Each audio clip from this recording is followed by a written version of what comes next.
Hello students, let's discuss second law of thermodynamics, entropy, change in entropy in reversible process. Second law of thermodynamics. This is very important.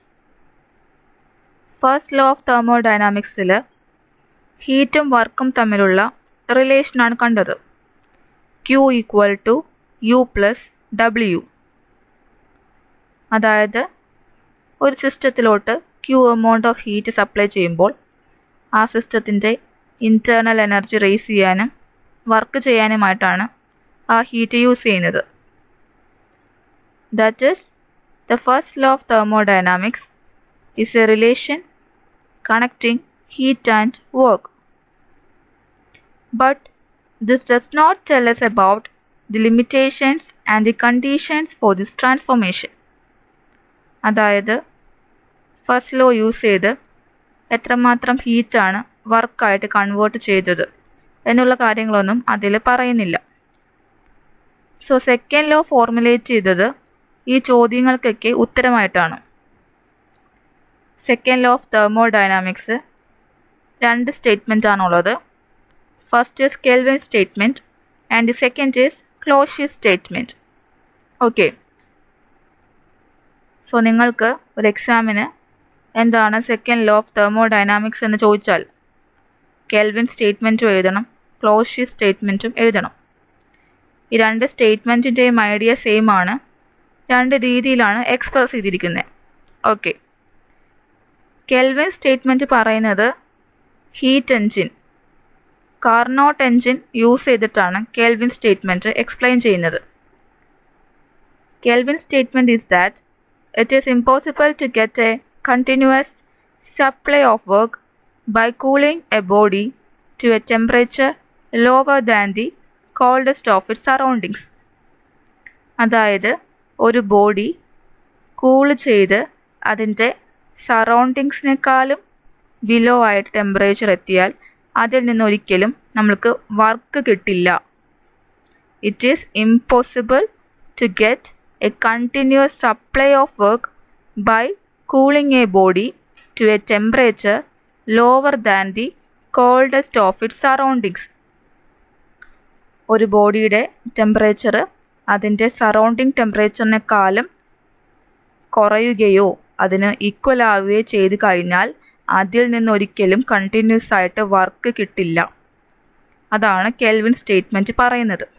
ഈ ഒരു സ്റ്റേറ്റ്മെൻറ്റിൽ എങ്ങനെയാണ് എത്തിയെന്നുള്ളതാണ് heat engine use ചെയ്ത് കാണാൻ പോകുന്നത്. So heat എൻജിനിൽ എന്തൊക്കെയാണുള്ളത്? സോഴ്സും സിങ്കും ഒരു വർക്കിംഗ് സബ്സ്റ്റൻസും. സോ വർക്കിംഗ് സബ്സ്റ്റൻസ് സോഴ്സിൽ നിന്ന് ടെമ്പറേച്ചർ റിസീവ് ചെയ്തിട്ട്, സോഴ്സ് ഹൈ ടെമ്പറേച്ചറിലാണ്, സോ സോഴ്സിൽ നിന്നും ടെമ്പറേച്ചർ അബ്സോർബ് ചെയ്ത് ആ ടെമ്പറേച്ചർ യൂസ് ചെയ്ത് എന്ത് ചെയ്യും? സോഴ്സിൽ നിന്ന് അത് ഹീറ്റ് അബ്സോർബ് ചെയ്യും. ആ ഹീറ്റ് യൂസ് ചെയ്തിട്ട് അത് വർക്ക് ചെയ്യും അല്ലേ, കുറച്ച് ഹീറ്റ് വർക്കായിട്ട് കൺവേർട്ട് ചെയ്യും. And reject the rest to the sink. ബാക്കിയുള്ളത് സിങ്കിലോട്ട് റിജക്റ്റ് ചെയ്യും. Sink lower ടെമ്പറേച്ചറിലായിരിക്കും.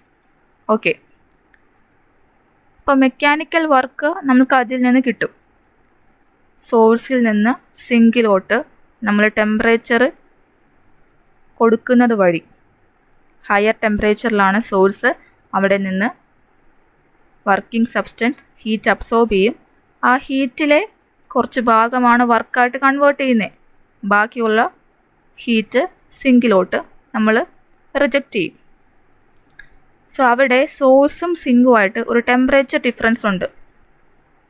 അങ്ങനെ ടെമ്പറേച്ചർ ഡിഫറൻസ് ഉണ്ടെങ്കിൽ മാത്രമേ അവിടെ വർക്ക് നമ്മൾക്ക് ഒബ്റ്റെയിൻ ചെയ്യുള്ളൂ. ടെമ്പറേച്ചർ ഡിഫറൻസ് ഇല്ല, ഇൻ കേസ് സോഴ്സും സിങ്കും സെയിം ടെമ്പറേച്ചറിലാണെങ്കിൽ അവിടെ വർക്ക് കിട്ടുമോ? അവിടെ വർക്ക് കിട്ടില്ല. No work is obtained if both the source and the sink are at the same temperature. സോഴ്സിൻ്റെ ടെമ്പറേച്ചറും സിങ്കിൻ്റെ ടെമ്പറേച്ചറും സെയിം ആണെങ്കിൽ അവിടെ ഹീറ്റിന് ഒരു ഫ്ലോ ഉണ്ടാവില്ല. ഹീറ്റ് എപ്പോഴും ഹൈ ടെമ്പറേച്ചറിൽ നിന്ന് ലോ ടെമ്പറേച്ചറിലോട്ടാണ് ഒഴുകുന്നത്.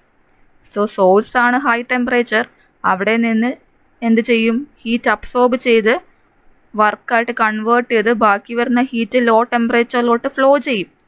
സോ അവിടെ വർക്ക് കിട്ടാനുള്ള കാരണം there is a flow of heat from the hot source to the cold sink. So രണ്ടുപേരുടെയും ടെമ്പറേച്ചർ സെയിം ആയി കഴിഞ്ഞാൽ ഇവിടെ ഒരു ഹീറ്റിൻ്റെ ഫ്ലോ ഉണ്ടാവില്ല, അതുപോലെ വർക്ക് ഒബ്റ്റെയിൻ ചെയ്യില്ല. So therefore a difference of temperature is essential. ഒരു ഡിഫറൻസ് ഓഫ് ടെമ്പറേച്ചർ വേണം, എന്നാൽ മാത്രമേ നമ്മൾക്ക് വർക്ക് കിട്ടുള്ളൂ. So practically as the working substance absorb more and more heat from the hot body, it suffers a fall of temperature and finally becomes as cold as its surroundings. So practically പറയുകയാണെങ്കിൽ working substance hot ബോഡിയിൽ നിന്ന് heat absorb ചെയ്ത് hot ബോഡിയുടെ temperature കുറയാൻ തുടങ്ങും. അങ്ങനെ കുറേ സമയം കഴിയുമ്പോൾ സോഴ്സിൻ്റെ ടെമ്പറേച്ചറും സിങ്കിൻ്റെ ടെമ്പറേച്ചറും സിമിലർ ആവും. അങ്ങനെ വരുമ്പോൾ എന്ത് സംഭവിക്കും? വർക്ക് കിട്ടാതാവും, എൻജിൻ വർക്ക് ചെയ്യുന്നത് സ്റ്റോപ്പ് ആവും. ഓക്കെ, അപ്പോൾ അതാണ് പറഞ്ഞത്, ഒരു ഹീറ്റ് എൻജിനിൽ സോഴ്സിനും സിങ്കിനും ടെമ്പറേച്ചർ ഡിഫറൻസ് ഉണ്ടെങ്കിൽ മാത്രമേ അവിടെ ഒരു ഹീറ്റിൻ്റെ ഫ്ലോ ഉണ്ടാവുകയുള്ളൂ.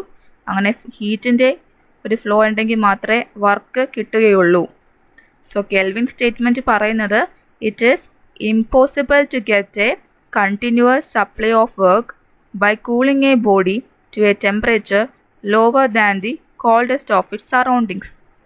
ഒരു ബോഡി അതിൻ്റെ സറൗണ്ടിങ്ങിൻ്റെ ടെമ്പറേച്ചറിനെക്കാളും താഴ്ന്ന ടെമ്പറേച്ചർ കൂൾ ചെയ്ത് കഴിഞ്ഞാൽ ഒരിക്കലും അവിടെ നിന്ന് വർക്ക് നമുക്ക് ഒബ്റ്റെയിൻ ചെയ്യാൻ സാധിക്കില്ല എന്നാണ് കെൽവിൻ സ്റ്റേറ്റ്മെൻറ്റ് പറയുന്നത്. സോ കെൽവിൻ സ്റ്റേറ്റ്മെൻറ്റ് എഴുതുമ്പോൾ ആദ്യം ആലോചിക്കേണ്ടത് ഹീറ്റ് എൻജിനാണ്. ഹീറ്റ് എൻജിനിലും ഇതുപോലെ സോഴ്സിൻ്റെയും സിങ്കിൻ്റെയും ടെമ്പറേച്ചർ സെയിമോ അല്ലെങ്കിൽ സോഴ്സിൻ്റെ ടെമ്പറേച്ചർ സിങ്കിൻ്റെ ടെമ്പറേച്ചറിനേക്കാളും കുറവോ ആയി കഴിഞ്ഞാൽ അവിടെ ഒരിക്കലും ഒരു ഹീറ്റ് ഫ്ലോ ഉണ്ടാവില്ല. ഹീറ്റ് ഫ്ലോ ഉണ്ടായാൽ മാത്രമേ വർക്ക് ഒബ്റ്റെയിൻ ചെയ്യാൻ പറ്റുള്ളൂ. So there will be no work from that heat engine.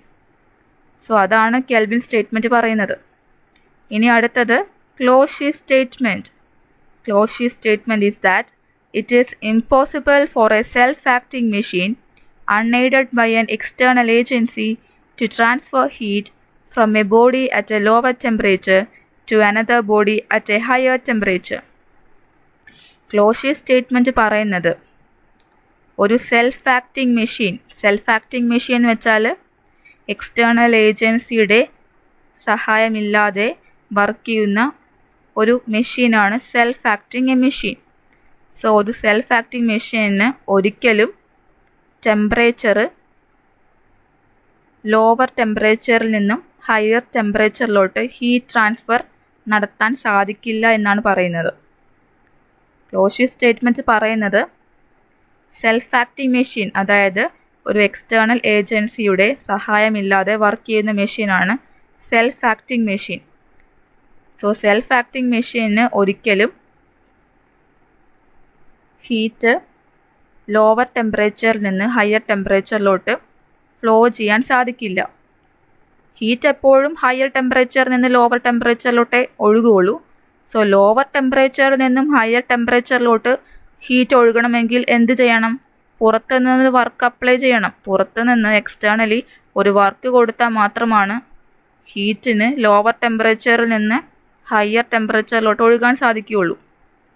നിങ്ങൾ മനസ്സിലാക്കേണ്ട കാര്യം ഹീറ്റ് എപ്പോഴും ഹയർ ടെമ്പറേച്ചറിൽ നിന്ന് lower ടെമ്പറേച്ചറിലോട്ടേ ഒഴുകുകയുള്ളൂ.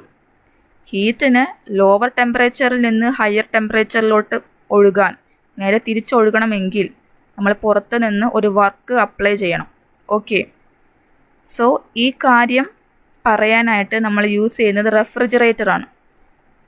V know that in a refrigerator the working substance absorb heat from a cold body and reject a large amount of heat to a hot body with the help of the external agency. റെഫ്രിജറേറ്ററിൽ നമ്മൾ കണ്ടതാണ്, റെഫ്രിജറേറ്ററിൽ heat absorb ചെയ്യുന്നത് lower ടെമ്പറേച്ചറിൽ നിന്നാണ്. അതായത് സിങ്കിൽ നിന്നാണ് റെഫ്രിജറേറ്ററിൽ heat absorb ചെയ്യുന്നത്. Heat reject ചെയ്യുന്നത് സോഴ്സിലോട്ടും higher ടെമ്പറേച്ചറിലോട്ടാണ് heat reject ചെയ്യുന്നത്. സോ അങ്ങനെ റെഫ്രിജറേറ്ററിൽ ഹീറ്റ് ഫ്ലോ ചെയ്യുന്നത് ലോവർ ടെമ്പറേച്ചറിൽ നിന്ന് ഹയർ ടെമ്പറേച്ചറിലോട്ടാണ്. സ്വാഭാവികമായിട്ടും ലോവർ ടെമ്പറേച്ചറിൽ നിന്ന് ഹയർ ടെമ്പറേച്ചറിലോട്ട് ഹീറ്റിന് ഒഴുകാൻ സാധിക്കില്ല. അങ്ങനെ റെഫ്രിജറേറ്ററിൽ സാധിക്കുന്നുണ്ടെങ്കിൽ അവിടെ നമ്മൾ എന്ത് ചെയ്യുന്നുണ്ട്? എക്സ്റ്റേണലി ഒരു വർക്ക് അപ്ലൈ ചെയ്യുന്നുണ്ട്. എക്സ്റ്റേണൽ ഏജൻസിയുടെ സഹായത്തോടു കൂടിയാണ് റെഫ്രിജറേറ്ററിൽ ലോവർ ടെമ്പറേച്ചറായ സിങ്കിൽ നിന്നും ഹയർ ടെമ്പറേച്ചറായ സോഴ്സിലോട്ട് ഹീറ്റ് ഫ്ലോ ചെയ്യുന്നത്. Okay, so no refrigerator can work without this external support. So external support ഇല്ലാതെ ഒരു റെഫ്രിജറേറ്ററിന് വർക്ക് ചെയ്യാൻ പറ്റില്ല. വർക്ക് ചെയ്യാൻ നമ്മൾ യൂസ് ചെയ്യുന്നതാണ് കംപ്രസർ. കഴിഞ്ഞ ക്ലാസ്സിൽ കണ്ടതാണ്, റെഫ്രിജറേറ്ററിൽ വർക്ക് കൊടുക്കുന്നത് കംപ്രസർ യൂസ് ചെയ്തിട്ടാണ്. സോ എക്സ്റ്റേണൽ സപ്പോർട്ട് ഇല്ലാതെ റെഫ്രിജറേറ്ററിന് വർക്ക് ചെയ്യാൻ സാധിക്കില്ല. ഈ ഒരു കാര്യമാണ് ക്ലോഷ്യസ് സ്റ്റേറ്റ്മെൻറ്റ് പറയുന്നത്. It is impossible for a machine without a support of external agency to transfer heat from a body at a lower temperature to another body at a higher temperature. അതായത് external support ഇല്ലാതെ ഒരു മെഷീനും lower ടെമ്പറേച്ചറിൽ നിന്ന് higher ടെമ്പറേച്ചറിലോട്ട് heat flow ചെയ്യാൻ സാധിക്കില്ല എന്നാണ് പറയുന്നത്. സോ ഈ രണ്ട് സ്റ്റേറ്റ്മെൻറ്റ് ഒരുമിച്ച് പറയുമ്പോഴാണ് സെക്കൻഡ് ലോ ഓഫ് തെർമോഡൈനാമിക്സ് ആവുന്നത്. First statement Kelvin statement. So Kelvin statement പറയുന്നത് കാർനോട്ട് എൻജിൻ യൂസ് ചെയ്തിട്ടാണ്. ക്ലോഷ്യസ് സ്റ്റേറ്റ്മെൻറ്റ് പറയുന്നത് റെഫ്രിജറേറ്റർ യൂസ് ചെയ്തിട്ടാണ്. So this is very important. ഇത് പഠിച്ചു വയ്ക്കുക. Next is entropy. എൻട്രോപ്പി എന്നുള്ള വേർഡ് നിങ്ങൾ ആദ്യമായിട്ടായിരിക്കാം കേൾക്കുന്നത്. The concept of entropy was introduced by Clausius. Clausius എന്നുള്ള സയൻറ്റിസ്റ്റാണ് എൻട്രോപ്പി എന്നുള്ള കൺസെപ്റ്റ് കൊണ്ടുവന്നത്.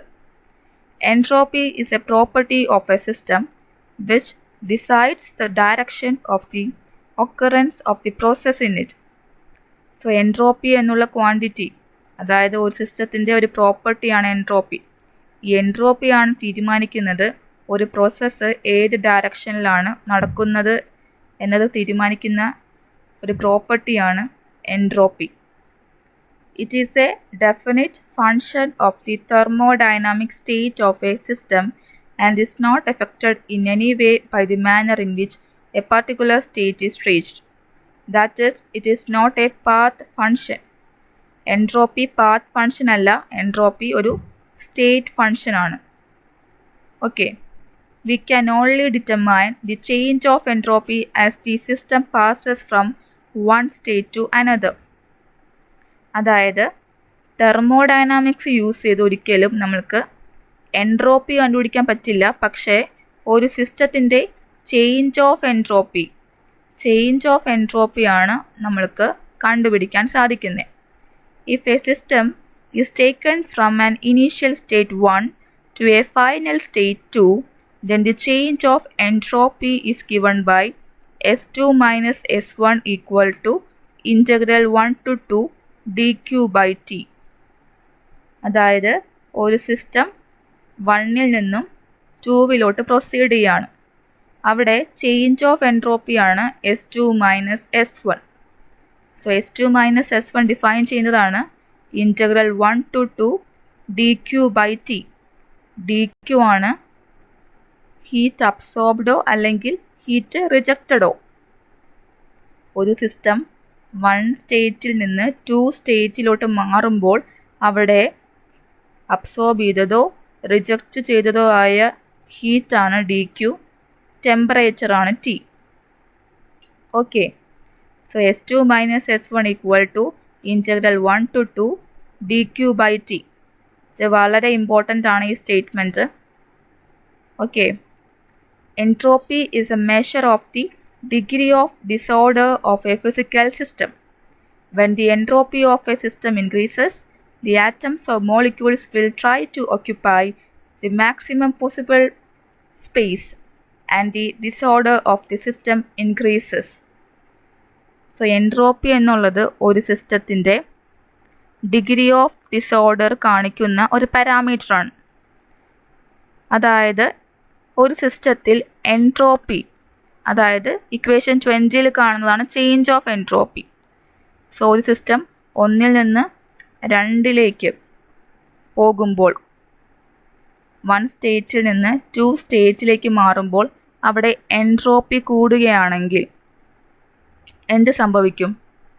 എൻട്രോപ്പി കൂടുകയാണെങ്കിൽ ആ സിസ്റ്റത്തിൻ്റെ ഡിസോർഡർ കൂടും. അതായത് അവിടെ ആറ്റംസും മോളിക്യൂൾസും ഡിസോർഡർ ആവും.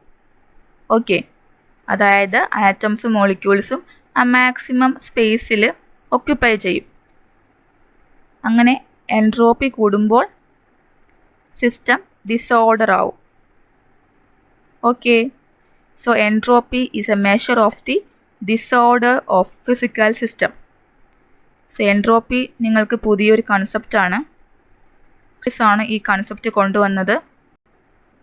ഒരു പ്രോസസ്സ് ഏത് ഡയറക്ഷനിലാണ് പ്രൊസീഡ് ചെയ്യുന്നത് എന്ന് കാണിക്കുവാനുള്ള ഒരു സിസ്റ്റത്തിൻ്റെ പ്രോപ്പർട്ടിയാണ് എൻട്രോപ്പി. എൻട്രോപ്പി ഒരു സ്റ്റേറ്റ് ഫംഗ്ഷനാണ്.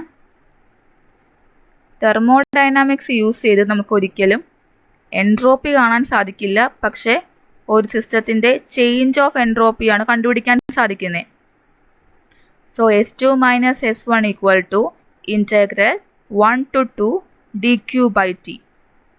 ഓക്കെ, ഇനി അടുത്തത് entropy is A measure of the degree of disorder of the physical system.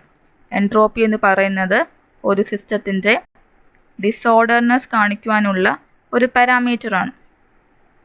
When the entropy of a system increases, the atoms or molecules will try to occupy the maximum space possible and the disorder of the system increases.